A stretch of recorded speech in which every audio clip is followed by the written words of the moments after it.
Olá, o Alesp em Pauta está no ar. No programa de hoje nós vamos falar sobre economia e educação financeira. Para esclarecer detalhes sobre esses assuntos, temos a honra de receber nos nossos estúdios o administrador e pesquisador Rafael Prado. Seja muito bem-vindo, Rafael. Olá, Jaqueline. Estou muito feliz de estar aqui com você e com a nossa audiência. Muito obrigada pela sua presença.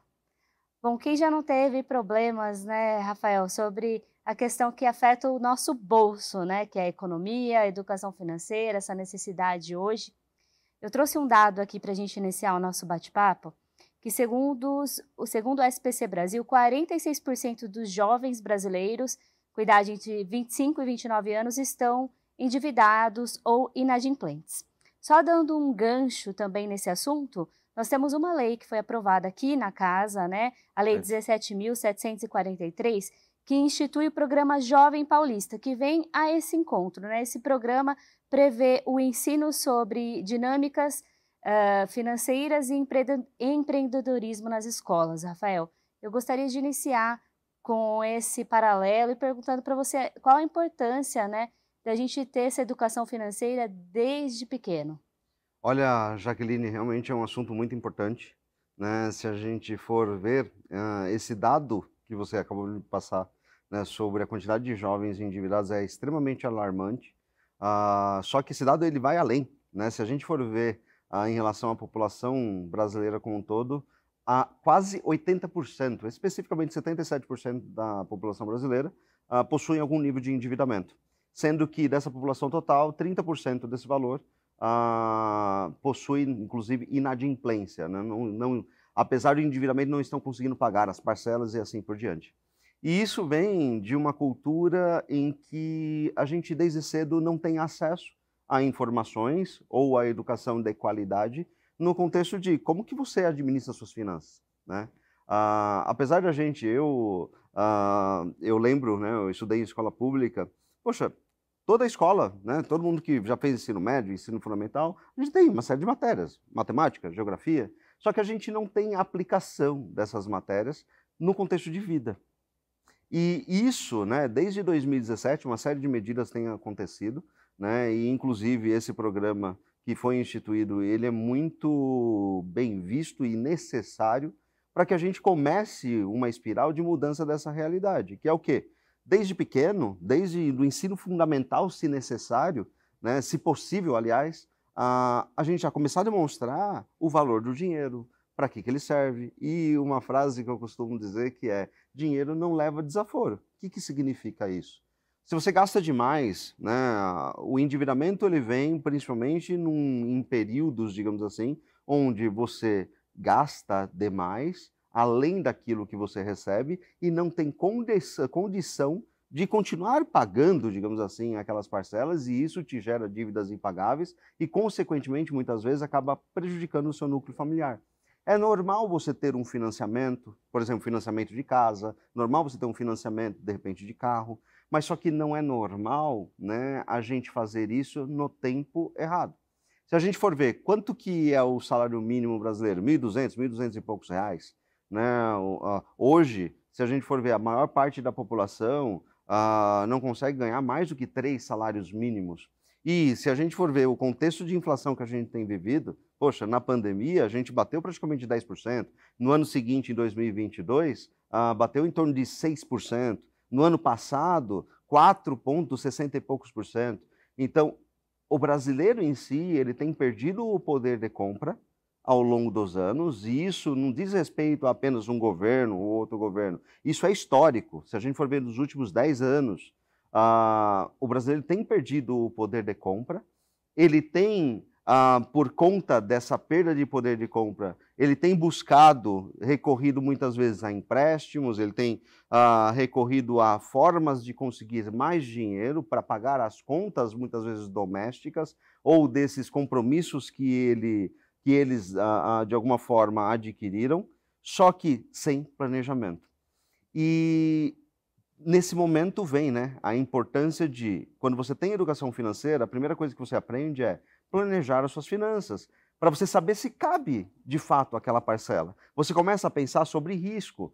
Por exemplo, muitas pessoas perderam o emprego na pandemia. Muitas empresas quebraram na pandemia. Se você pega um dado da FGV, aproximadamente 1 milhão de empresas quebraram na pandemia. E uma vez que essas empresas quebram e uma vez que você não tem mais o seu emprego, será que você consegue honrar os compromissos que você tinha?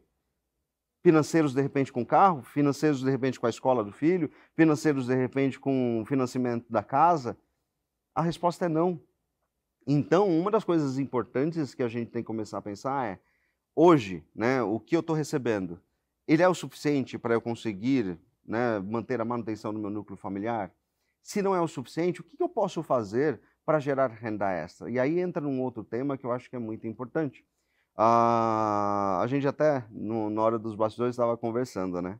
A gente, nesses últimos anos, viu uma leva muito grande, né? Muito grande, de influenciadores na internet, com fórmulas mágicas, ensinando como as pessoas podem ganhar dinheiro ou como que as pessoas deveriam administrar o dinheiro. Só que existe um descolamento da realidade, como te falei, a maior parte, 90 e poucos por cento, 97% da população brasileira não ganha mais do que 3 salários mínimos, né?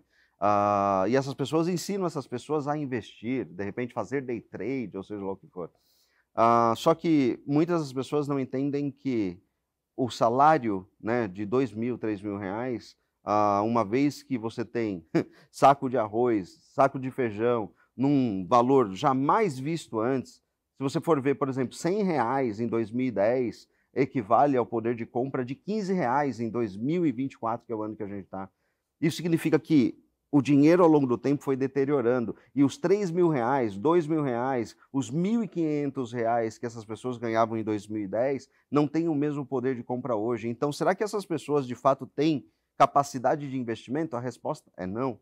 Não adianta essas pessoas ficarem poupando 100 reais, 50 reais. Isso, basicamente, na minha visão, é verba emergencial. Você não vai ficar rico, como prometem, investindo esses 100 reais para você fazer 1.200 reais no final do ano. Esses 1.200 reais, de repente, é para a compra de um remédio numa emergência, é para algo que aconteceu emergencial, que você precisa de um dinheiro extra, não é dinheiro de investimento, digamos assim. É um dinheiro, uma verba emergencial. E aí, o que acontece? As pessoas precisam descobrir como gerar renda extra.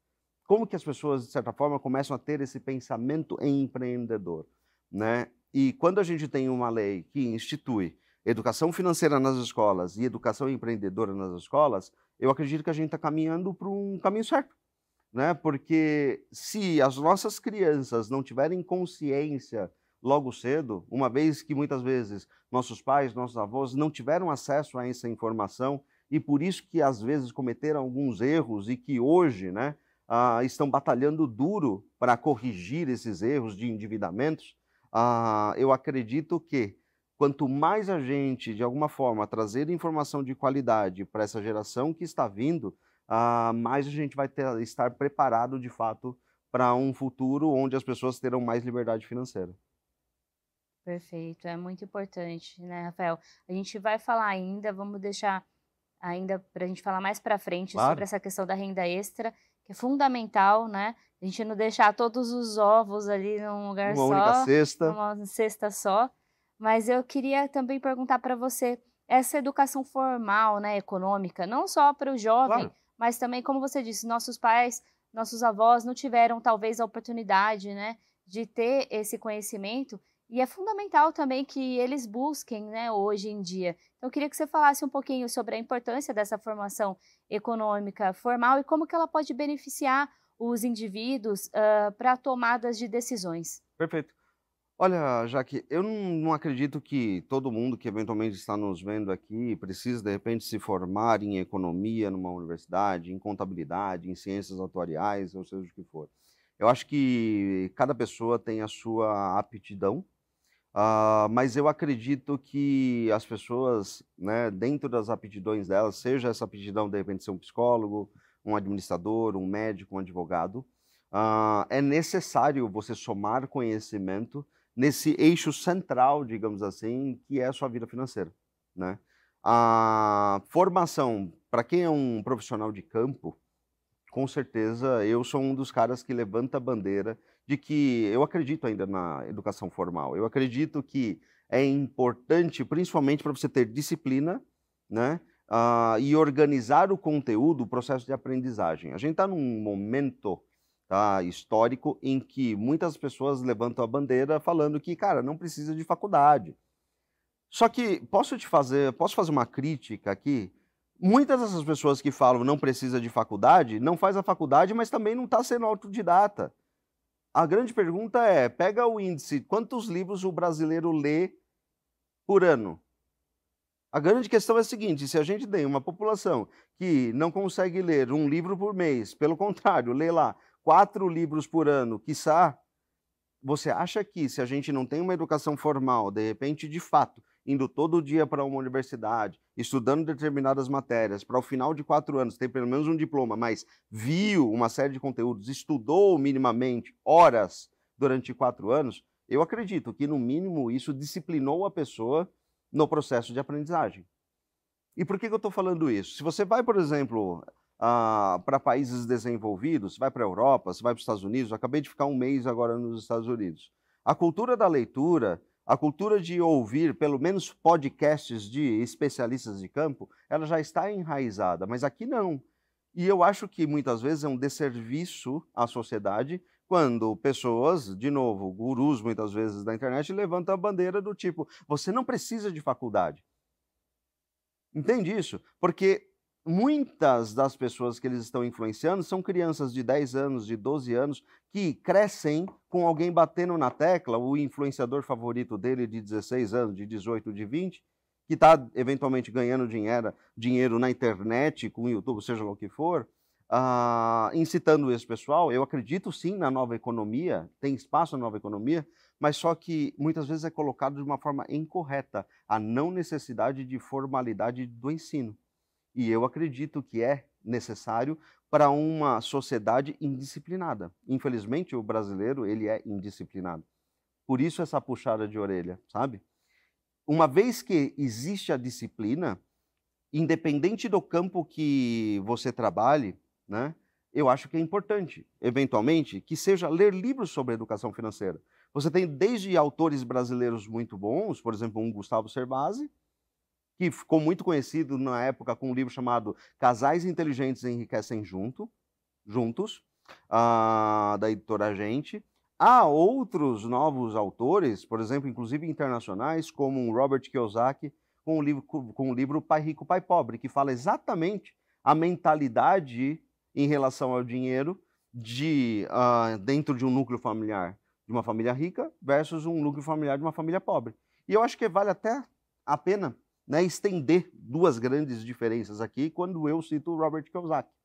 Se você for pegar, por exemplo, num núcleo familiar em que a cultura do dinheiro, de certa forma, ela é desde berço ensinada como lidar com o dinheiro, se você dá, por exemplo, R$ 500 para alguém que tem uma mentalidade boa, né, em relação ao dinheiro, um jovem, esse jovem ele vai pegar, de repente, esses R$ 500, ele vai comprar algum tipo de mercadoria e ele vai revender na escola para R$ 500 virar R$ 750.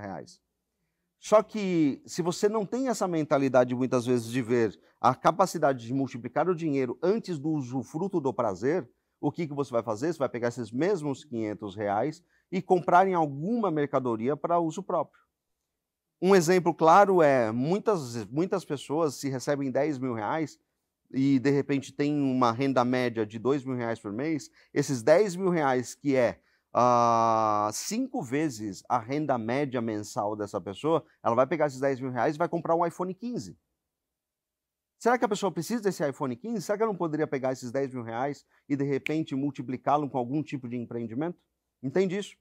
Então, aqui tem uma diferença muito grande, né, entre o pai rico e o pai pobre, que é a cultura, de repente, empreendedora de multiplicação e investimento de dinheiro versus a cultura do consumo. E não necessariamente, como eu te falei, você precisa ter educação formal, mas você precisa se educar.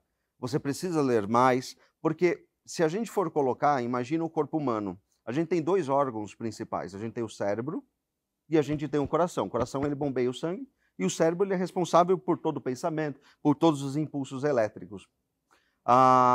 Dentro de uma empresa, trazendo até essa ótica, dentro de uma empresa, o coração ele seria a área comercial, que a área comercial ela é responsável por vender produtos e trazer dinheiro para casa. E o cérebro, ele seria a área de gestão, por exemplo, gestão financeira. Então, todas as pessoas, elas têm que ter dentro do núcleo das finanças pessoais, essa parte de gestão, esse cérebro, digamos assim, da sua vida muito bem organizado. Caso contrário, o que vai acontecer? Você vai consumir, né, tem uma palavra que é cash burn, você vai consumir tudo aquilo que você ganha e você não vai conseguir produzir riqueza em cima daquilo que você já recebe.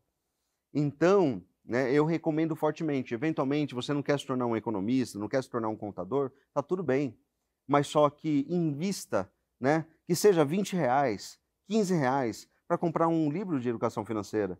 Se você não tem esses R$ 20, R$ 15, pesquise na internet, tem um monte de vídeo bacana de pessoas legais.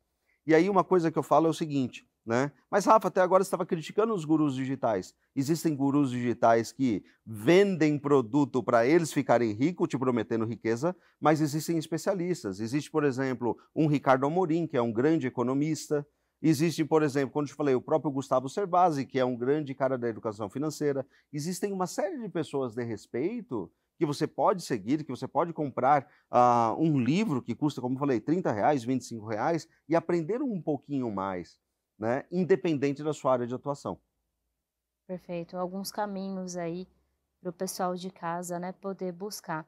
E sobre essa indisciplina que você comentou, Rafael, qual o impacto, né, dessa falta de compreensão econômica na capacidade das pessoas de lidar com questões como inflação, o desemprego, endividamento, que você acabou de citar aí alguns casos? Olha, tem uma coisa que é muito importante, né? Que é o seguinte: você tem um contexto macroeconômico que você não controla e você tem um contexto microeconômico que você controla. Macroeconômico, a gente está falando aqui de juros, a gente está falando aqui de inflação, a gente está falando de pandemia, a gente está falando de uma série de coisas que a gente não tem controle. Eu, como indivíduo, junto com um colegiado de outros indivíduos, elegemos, de repente, um deputado, um prefeito e assim por diante, que vão tomar decisões por nós, para apoiar no contexto macroeconômico. Mas eu, como indivíduo, não consigo, de repente, ir lá e arbitrar que eu vou mudar a taxa Selic. Entende isso? Então, o que acontece? Uma vez que existe uma esfera que eu não tenho controle, eu tenho que focar muito fortemente na esfera que eu controlo, que é a microeconômica. A microeconômica ela diz respeito a tudo ao meu entorno que eu consigo, de fato, administrar. Por exemplo, eu pedir ou não um novo empréstimo no banco, eu assinar ou não um consórcio no banco, eu financiar ou não a minha casa, ou de repente eu investir o meu dinheiro para abrir uma empresa ou de repente dentro de um fundo. E o que acontece entre os dois? Uma vez que tem uma esfera que eu não controlo, ou eu coloco pessoas para me representar, para ajudar, entre aspas, nessa manutenção, e uma que eu controlo, existe uma coisa que é o seguinte: aqui nesse meio, essa esfera macroeconômica, ela influencia a microeconômica, muitas vezes sem que a gente queira que ela seja influenciada. Por isso que a gente tem que se proteger. Existe uma coisa que é o seguinte, né? Você tem que se blindar. E esse pensamento de blindagem, ele é um pensamento que ele é basicamente uma cultura que você tem que adotar para você, mas você tem que se blindar de eventualidades. Por exemplo, a pandemia veio. Algumas pessoas ficaram, algumas não, né? Seria indecente da minha parte falar algumas. Milhares de pessoas ficaram sem emprego ou quebraram as respectivas empresas. A grande pergunta é a seguinte: se eu estou dentro de um país em que a cultura financeira, né, de educação financeira está enraizada, boa parte das pessoas provavelmente teriam investimentos, teriam uma poupança, teriam verba emergencial. E hoje, se você pega dado, por exemplo, do Sebrae, você vai ver que as empresas, né, a cada 10 mil empresas que quebram, apenas uma pessoa volta a empreender. Vou te dar alguns dados, tá, do Sebrae. Por quê? Porque essas pessoas não têm fôlego ou finanças para continuarem, digamos assim, empreendendo. Outra coisa que acontece, dessas empresas, né, das empresas que a gente, em totalidade, a gente tem aproximadamente 70% das empresas do Brasil não tem verba, não tem caixa para manter a empresa pelos próximos 3 meses. Isso é muito grave, Porque imagina o seguinte, se eu fico 3 meses com fluxo negativo, acabou o meu caixa, eu não consigo sobreviver o 4º mês. Por que que você acha que 1 milhão de empresas quebraram na pandemia? Obviamente que a pandemia ela é uma exceção, claro que sim, porque o mercado e alguns setores ficaram fechados por mais de 2 anos. Você pega o setor, por exemplo, de hotelaria, você pega o setor de eventos, você pega alguns setores, realmente foram muito afetados. Mas imagina que a gente teve algumas crises já. Por exemplo, nos Estados Unidos, em meados de 2008, teve crise. Aqui no Brasil, foi repercutir uma crise entre 2013 até 2017, eu posso dizer que a gente ficou com uma economia extremamente instável. Sobretudo, tivemos período de impeachment. O que acontece? Muitas das empresas, nesse período, em que teve baixa de consumo, aumento da inflação, aumento do desemprego, elas não tinham caixa. Da mesma forma, as pessoas. Se você não tem caixa emergencial, de repente, para 6 meses, de repente, uma reserva, né, que possa cobrir o seu custo de vida em eventualidades, o seu núcleo familiar ele quebra. E é isso que está acontecendo. Muitas das pessoas que estavam ali dentro de uma classe média, elas estão descendendo e elas estão literalmente ficando sem dinheiro. A gente teve períodos na economia que pessoas da classe D ascenderam, entre aspas, para a classe C, e eu sei muito bem que não é legal essa classificação, classe C, classe D, mas houve, sim, dentro de uma pirâmide, digamos assim, social, ascensão, só que o que está acontecendo, se a gente for pegar um período extensivo de 2015 até agora 2024, as pessoas elas não estão fazendo essa ascensão. Existem núcleos, vou te dar um outro dado. Existe um dado que mostra que até 2025 a gente vai ter 100 mil novos milionários dentro do Brasil. Só que, apesar de eu ter 100 mil novos milionários, e a maioria desses novos milionários é a partir de alguma forma de empreendedorismo, na base da pirâmide você vai ver que está aumentando o número de pessoas que estão requerendo, por exemplo, programas assistenciais. Você vai ver que muitas das pessoas que moravam em bairros nobres estão migrando para bairros periféricos. Por quê? Porque o núcleo familiar em dado momento quebrou. E por que quebrou? Porque não fizeram a administração financeira de forma adequada. Se você não faz a administração financeira de forma adequada, você tem descendência, digamos assim, dentro do seu posicionamento social.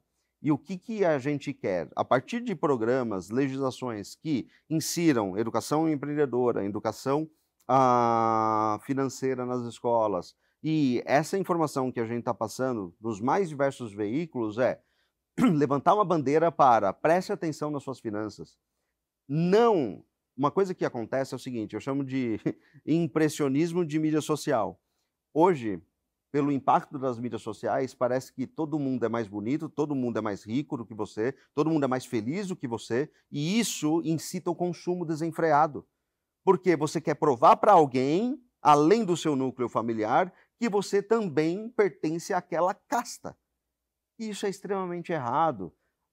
Eu diria assim, a sociedade psicologicamente está adoecendo por conta de referências erradas dentro de uma sociedade que incita o consumismo desenfreado para coisas que você nem precisa.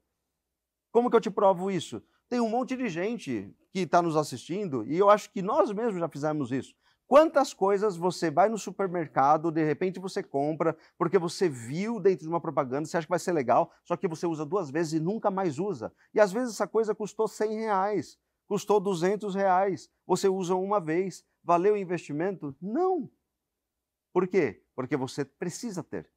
Criou-se uma cultura de necessidade de coisas que você nem tem necessidade.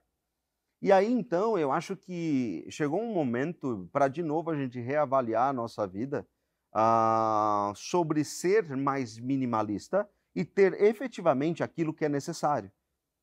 Você precisa ter a sua casa? Precisa. Então, legal, vale o investimento. Mas você precisa ter 3 carros? Você precisa ter 2? O que você precisa efetivamente para você se locomover? Será que você precisa, de repente, de uma marca premium para impressionar o seu vizinho, porque ele tem um carro de marca premium? Ou você pode estar com um carro, de repente, usado? Por que você está trocando o carro todos os anos? Será que isso é inteligente? Será que você não poderia comprar um carro usado que já tem um deságio, de repente, de 20%, 30%? O que muda? Sabe aquele pensamento, né, que você coloca, eu preciso ter um carro zero. Por quê? Porque se você for olhar o carro, é o mesmo carro. Imagina um carro, por exemplo, com 2 anos de uso. Vamos dizer, hoje, detalhe, né? Carro hoje virou objeto de luxo. Você tem carro que antigamente custava 30 mil reais, custando 80, 90 mil reais. A grande questão é que parece que o salário mínimo não acompanhou. Eu sei que os carros dobraram, mas imagina só, poxa vida, você tem um carro, vamos colocar um valor médio, 40 mil reais, carro zero, 50 mil reais, ok? 2 anos de uso, você consegue comprar ele por 38 mil reais. Você olha para esse carro, A, B, um do lado do outro, continua, é o mesmo modelo, não mudou nada, não teve a atualização, digamos assim, dentro da casca do carro. O que te impede de comprar o carro que está a 12 mil reais mais barato? Às vezes 22 mil reais mais barato, sendo que é o mesmo carro. Muitas vezes o que impede é o quê? Eu preciso falar para as pessoas que eu tenho um carro zero. Então, chegou um momento que, mais do que nunca, a pandemia deixou isso muito claro, né? O dinheiro não leva desaforo. Comece a prestar atenção, você quer usufruto ou você quer, digamos assim, a história para contar que você tem determinada coisa para outras pessoas? Foca em você, sabe? Foca no que é importante, é você, a sua família, as pessoas que você verdadeiramente gosta, e não as pessoas que estão lá fora ou nas redes sociais. Sobre as redes sociais, hoje é uma questão, como você falou, né, Rafael? São recortes da vida, né? E muitas vezes as pessoas tomam isso como referência para atitudes que muitas vezes levam o endividamento, Exatamente. né? Mas nós vamos continuar esse bate-papo no próximo bloco. Nós vamos falar um pouquinho, entender quais as ferramentas para a gente seguir um caminho mais saudável para a nossa saúde financeira. Fique com a gente volta já.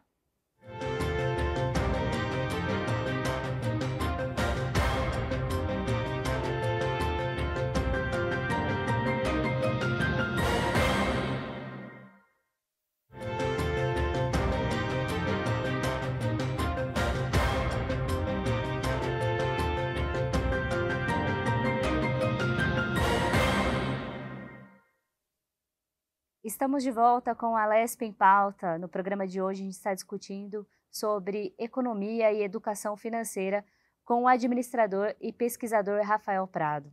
Rafael, no primeiro bloco a gente falou um pouquinho dos problemas, né, que acarretam a falta de instrução de educação financeira, né, e como isso pode, esse conhecimento pode ajudar a gente a viver melhor, né, a saúde financeira. Eu gostaria que você falasse um pouquinho, você citou que você tem um livro lançado, falasse um pouquinho da sua trajetória, falasse um pouquinho desse livro.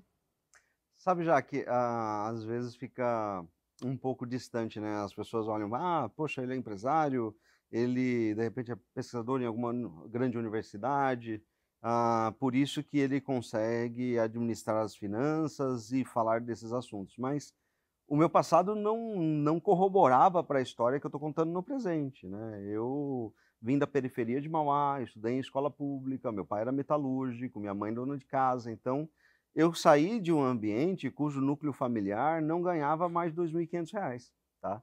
E foi por isso que eu percebi ao longo do tempo, depois de eu perceber que eu deveria focar na minha educação para um dia, né, eu conquistar o que eu tinha como desejo.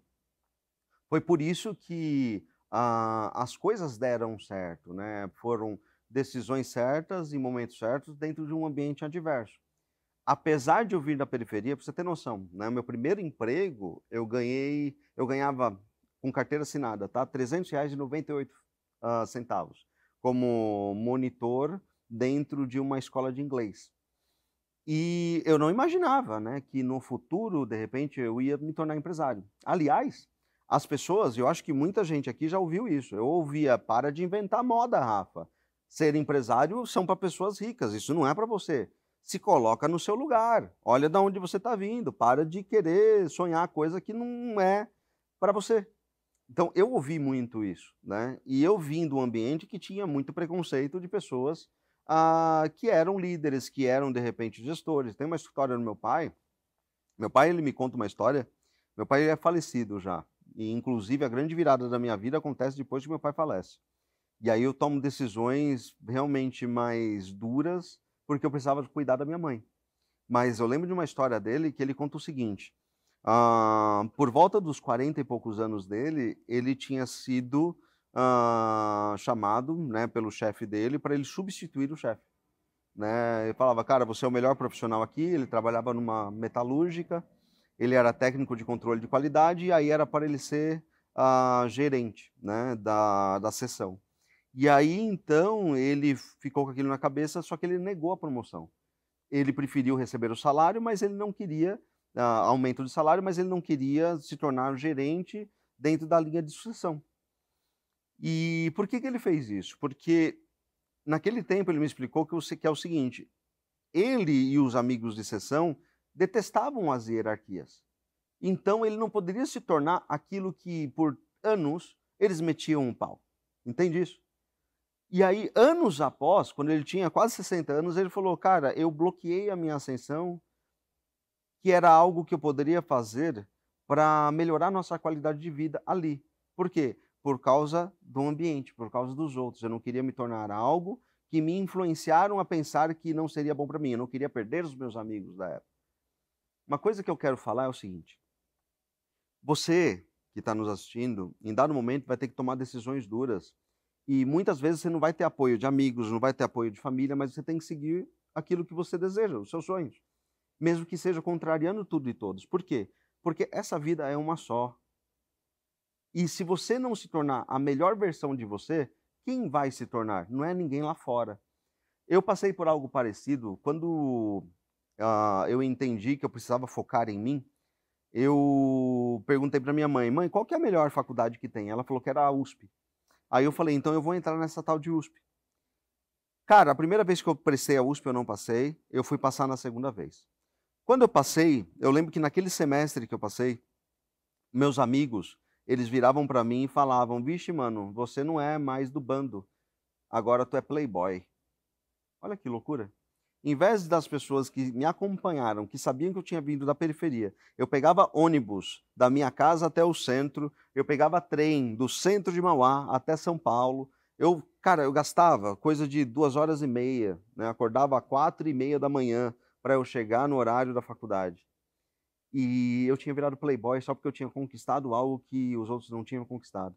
Então, existe uma cultura errada que foi enraizada, digamos assim, sobre pessoas que ascendem, elas muitas vezes são criticadas, sendo que essas pessoas que ascendem, elas podem ajudar a sociedade. E aí eu percebi que tá tudo bem, é uma questão que o tempo ele vai apoiar, digamos assim, uma vez que no tempo boas ideias sejam disseminadas, eles vão apoiar essa transição, digamos assim, de mentalidade. E pessoas têm que levantar essas bandeiras de, cara, você pode mais. E não é errado você poder mais. Não é também nós contra eles. A gente vive, né, nesses últimos 10 anos, uma dicotomia, né, de azul versus vermelho, nós contra eles, pobre versus rico, nananã versus nananã. Não, não. A gente é só uma nação.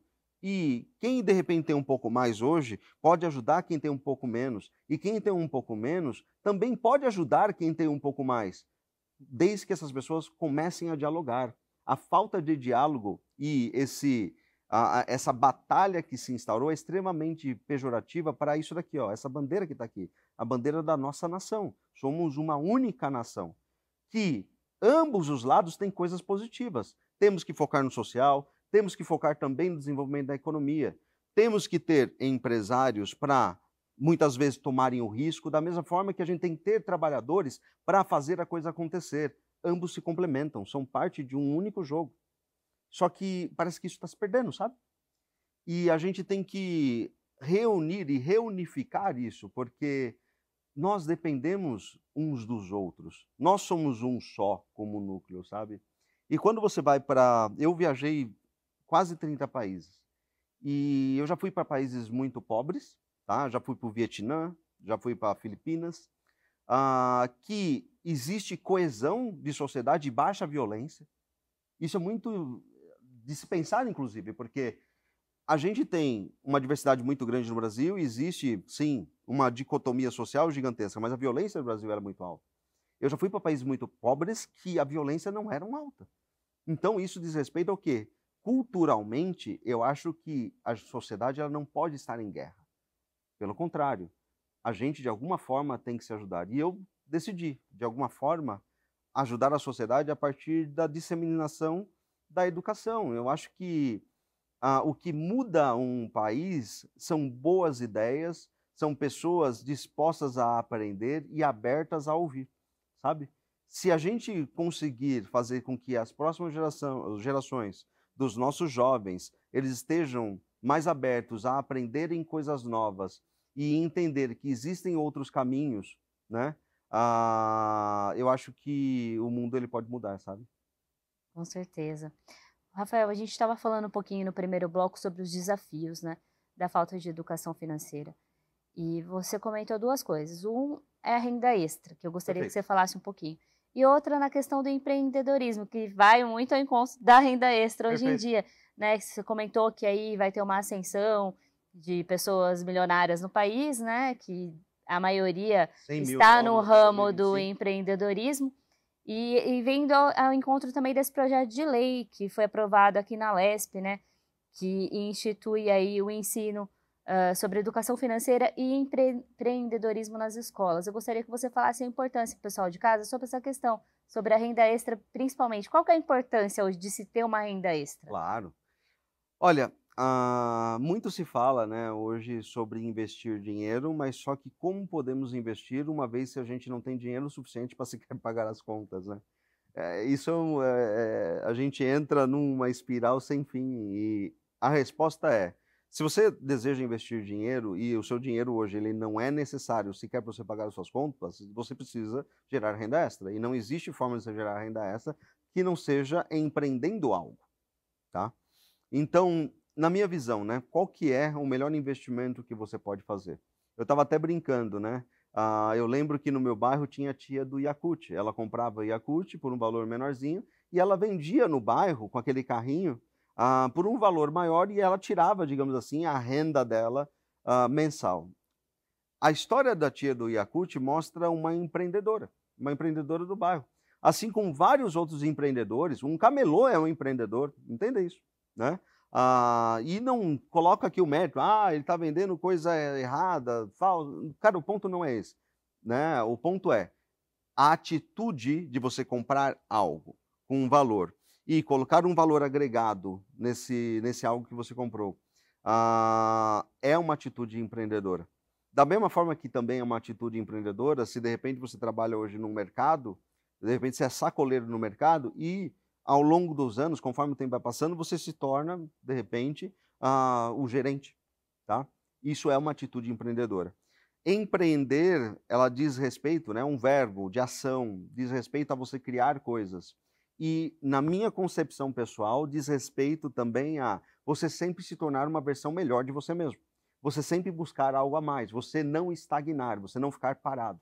Por isso que eu vejo empreendedorismo mais como uma atitude apenas, do que como o fato de você se tornar um empresário. Você pode ser um empreendedor sem necessariamente ter uma empresa. Tanto que existe uma palavra para isso que é o intraempreendedorismo. Você pode empreender dentro de uma empresa que você trabalha. Tá? Dito isso, o que eu acredito, tá? Nessa questão de geração de renda extra. Eu acho que eu tenho uma história muito legal, dois casos, na verdade. Um, quando eu estava num transporte de aplicativo, e outro, quando eu morava na Avenida Paulista. O transporte do aplicativo é uma história que eu sempre conto. Eu estava nesse transporte e o motorista, em dado momento, eu vi que tinha como se fossem umas caixinhas de brigadeiro e não sei o quê. E aí ele vira para mim e pergunta: cara, você quer fazer alguém sorrir hoje? Tem alguém importante na sua vida? Aí eu falo: tem sim, quero. Então, olha só, eu tenho esses brigadeiros que eu tenho certeza que se você presentear alguém, você vai fazer essa pessoa sorrir. Cara, pitch perfeito, no momento perfeito. E não foi invasivo. Ele me tirou um sorriso, eu achei o cara genial, sabe? E aí o que acontece? Ele falou para mim, né, a gente conversando, ele falou que ele ganhava em torno de R$ 3.000, dependendo do mês, R$ 4.000 como motorista de transporte de aplicativo. E em dado momento ele precisava ganhar um pouco mais, porque ele tinha a esposa dele, tinha filho e tudo mais, e aí então a esposa dele começou a fazer esses brigadeiros gourmets para ele, e ele vendia os pacotinhos de R$ 5, R$ 10, e ele complementou a renda dele, a partir do momento que ele começou a vender, em torno de R$ 1.400 a mais todos os meses. Isso é uma atitude empreendedora, tá? Imagina que o custo de produção dos brigadeiros, tá? Para você produzir, sei lá, a quantidade que ele vende ali no mês, custou R$ 500, esses R$ 500 se transformam em R$ 1.500. Então ele coloca valor agregado em cima. Uma coisa que você tem que começar a pensar é, muitas vezes a gente fica com vergonha do que vão pensar de mim se eu começar a vender trufa ou brigadeiro. Eu conheço pessoas que pagam a faculdade vendendo trufa. Eu conheci esse nobre colega que conseguiu complementar a renda dele vendendo brigadeiro. E eu conheci também um engraxate que pagou a faculdade de medicina para a filha. Ali na Avenida Paulista, junto, numa esquina com o Banco Itaú, hoje tem, eu chamo na verdade de uma empresa, tá? De 3 engraxates que trabalham todos os dias ali. Eu conheci o dono, que na época era um engraxate, ele estava ali já há alguns anos. E aí um dia numa conversa, eu engraxava meu sapato lá, quando eu morava na Paulista, numa conversa com ele, eu perguntei, cara, e aí, meu, como que funciona isso daqui e tal? E aí, dá dinheiro? Eu sempre gostei de perguntar essas coisas, sabe? Na rua mesmo ali, para sentir, e aí, funciona? Ele pega e fala, cara, sabe o que é engraçado? Tem muitos dos gerentes aqui do banco e tudo mais, às vezes me olha de cima para baixo. Esse cara ganha R$ 4.000, R$ 5.000. No mês ruim, eu tiro R$ 12.000. Já cheguei a tirar R$ 18.000 por mês aqui. Na média, eu tiro R$ 15.000. Então, eu conheci um engraxate que ganhava R$ 15.000 por mês, em média, engraxando sapato. Em tese, uma profissão humilhante. Sabe o que é verdadeiramente humilhante? É você não conseguir cumprir com as suas obrigações. Não importa o que você está fazendo, o que importa é que você faz e faz a coisa acontecer. O que importa é que você honra a sua família. O que importa é que você honra as pessoas que importam para você. Independente do caminho que você está fazendo. É muito digno ser um engraxate, é muito digno ser um motorista de aplicativo, é muito digno ser, de repente, um entregador dos aplicativos hoje que você tem de entrega domiciliar. O que importa é que você está fazendo algo lícito, o que importa é que você está gerando receita, o que importa é que a sua vida está acontecendo. E muitas vezes a gente se preocupa com o status de estar numa profissão da gravata, porque eu estou dentro de um escritório com ar-condicionado. Cara, e os trabalhadores que estão ali, de repente, subindo o prédio? Eu preciso dele ali, e ele também está ganhando. E detalhe, um mestre de obra ganha muito bem. E as pessoas não têm essa percepção. Então, o que acontece? Hoje, né, eu acredito o seguinte, qual que é a fórmula para você começar a gerar renda extra? Eu venho de uma escola que é uma escola antiga, né? E eu tive um grande mentor, o nome dele é Kevin Harrington, ele é um bilionário americano, ele inclusive é um investidor na série Shark Tank, né? Eu considero ele o maior mentor de negócios que eu tive na minha vida. E esse cara, ele fez mais de 15 bilhões de dólares em vendas. Vendendo o quê? Ele que criou o George Foreman Grill. Você lembra do George Foreman Grill? Sim. Facas Guinzo. O que ele descobriu, né?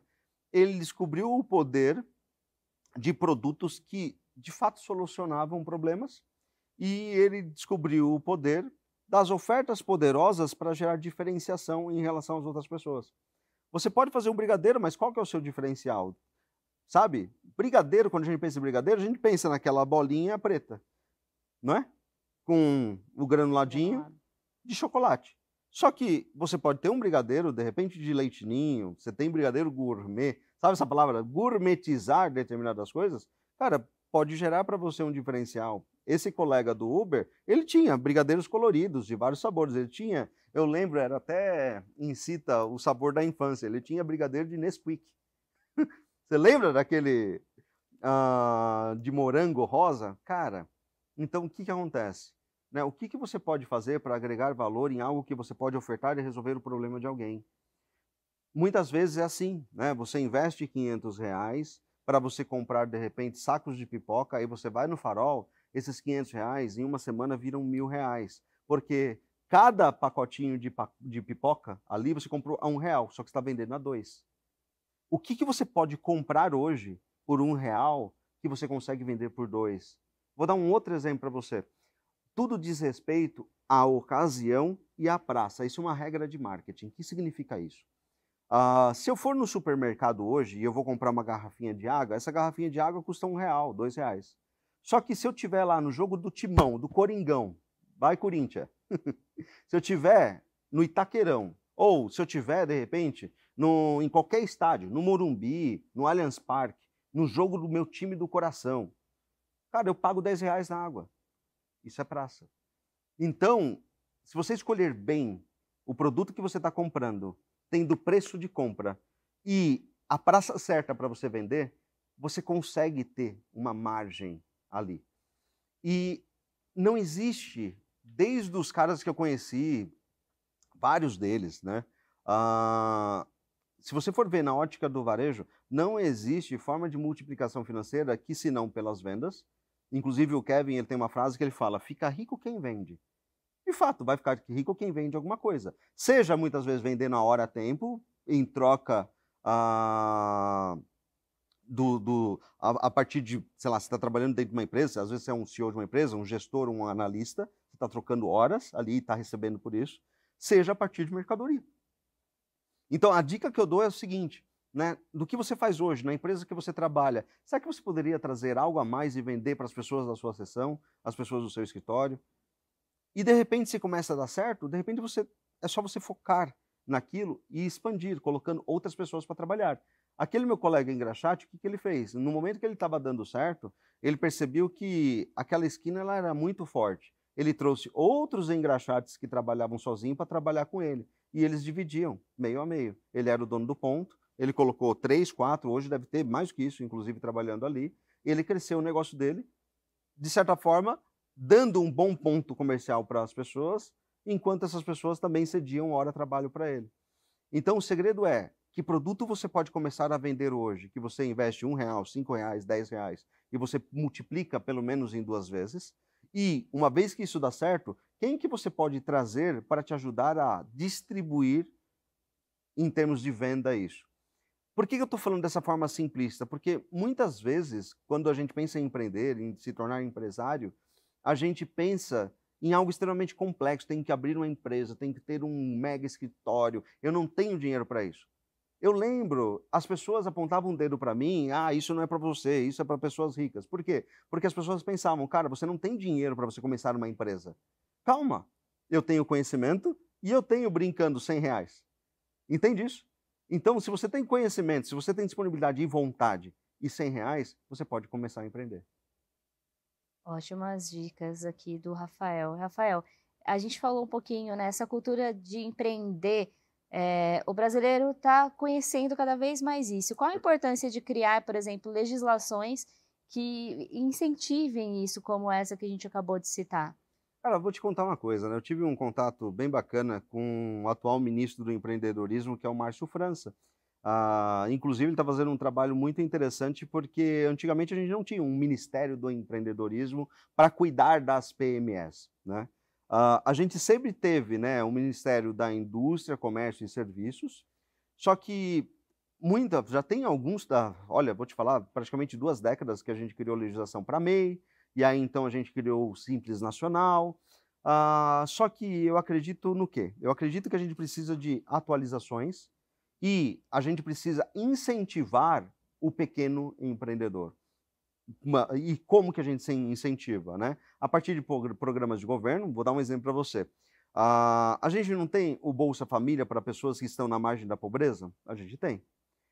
Qual que é a bolsa empreendedor que a gente tem para que alguém possa, de fato, começar um empreendimento? A gente tem banco de microcrédito, mas só que aqui vai uma provocação para o próprio BNDES, que empresta bilhões para empresas de grandíssimo porte, só que tem um monte de empresário que quebrou na pandemia que não consegue empréstimo para se reerguer porque, de repente, está com o nomezinho no SPC. Só que não é culpa dele que ele quebrou o mercado dele no tempo que ele não conseguia comprar mercadoria, uma vez que ele estava fechado. Então, o que a gente precisa? A gente precisa de políticas hoje para ajudar microempresários, empresários de pequeno porte, MEIs, a de fato, né, conseguirem realizar o sonho deles, que é ter uma pequena empresa, que é ter o seu próprio empreendimento, que é ganhar a partir do seu próprio esforço, trabalho, com aquilo que ama, sabe? E uma dessas políticas, como eu falei, eu acho que a gente tem que incentivar muito mais políticas de microcrédito. Poxa, já rodei o Brasil inteiro dando palestras e conhecendo realidade, né, do sul ao norte e ao nordeste do Brasil. Existem áreas, por exemplo, que a gente precisa de muito mais incentivo. A gente falar de empreendedorismo no sul, sudeste e centro-oeste é tranquilo, Mas, poxa vida, a gente tem uma realidade diferente quando a gente vai para alguns estados do Nordeste do Brasil, ou até mesmo para os interiores dos estados, por exemplo, do Sul, Sudeste e Centro-Oeste do Brasil. Outra coisa que eu acho, então, é melhores políticas de microcrédito para empresas do interior e em estados e cidades em que você tem uma renda per capita média abaixo da média nacional. Por quê? Porque você tem que, de alguma forma, ajudar essas empresas a trazerem consumo. Isso fomenta o mercado local. E, consequentemente, se a gente aquecer os mercados locais, isso impacta diretamente na arrecadação do governo também. Então, eu vejo muita política acontecendo para empresas de grande porte e em grandes centros urbanos, mas eu vejo poucas políticas acontecendo, e aí vem o trabalho do Sebrae com muita força, digamos assim, mas com muito esforço e trabalho, para conseguir apoiar em educação, para conseguir apoiar nesse processo, digamos assim, de criar cultura empreendedora nas cidades. Hoje, né, se eu não me engano, o orçamento do Sebrae é em torno de 9 bi. O Sebrae ele cuida muito bem das pequenas e médias empresas, principalmente das micro e pequenas empresas, nem médias empresas, das micro e pequenas empresas. Só que se a gente pensar, o orçamento dele, né, 9 bi. Poxa vida, 9 bi, uma vez que eu tenho muitas vezes empréstimos muito maiores do que isso para empresas de grandíssimo porte ou multinacionais, sabe, para recuperação, é muito pouco. Um Sebrae deveria ter um orçamento para investimento, por exemplo, ou treinamento educacional dos microempresários, sei lá, de 50 bi, de 100 bi. Porque se você olha economias lá fora, você tem aceleradoras. Quantas aceleradoras de fato em atividade a gente tem no Brasil? A gente tem 1.000 e poucas. Não chega a 2.000, 1.400 e pouco, a última vez que eu vi dado. Aqui, por exemplo, em São Paulo, você tem uma muito forte que fica na USP, chama Cietec. Você tem algumas privadas. Mas, poxa vida, o próprio Sebrae poderia ter a própria aceleradora. Entende isso? A própria incubadora. Para quê? Uma coisa é o seguinte, né? Não adianta apenas a pessoa que quer empreender ir em determinada aula, aprender sobre contabilidade e ficar desamparada. A ideia de incubar significa o seguinte: você fica em um ambiente de troca de conhecimento e você tem ali mentores, você tem pessoas para tirar dúvida, você tem pessoas para te apoiar. Eu acredito que, na verdade, né, a gente deveria ter, se a gente tem 1.400, a gente deveria ter, brincando, né, pelo menos 100 por estado. A gente tem 27 estados, já seria 2.700, e a gente não tem. Entende isso? Para quê? Para fomentar o empreendedorismo e a educação empreendedora também para os empresários de norte a sul do país. Faz sentido, Jaque, para você? Com certeza, Rafael. São ferramentas, né, para que os empreendedores tenham suporte, como você acabou de dizer. Rafael, eu gostaria muito de agradecer a sua presença aqui no Alesp em Pauta hoje, que veio esclarecendo, tirando dúvidas, dando insights, né, para o pessoal que está nos acompanhando. Muito obrigada. Eu que agradeço, Jaque. Obrigado a toda a audiência e vamos para cima. Muito obrigada pela sua companhia. Se você quiser rever este e outros programas, fique ligado na nossa programação ou acesse o nosso canal no YouTube. Até a próxima edição.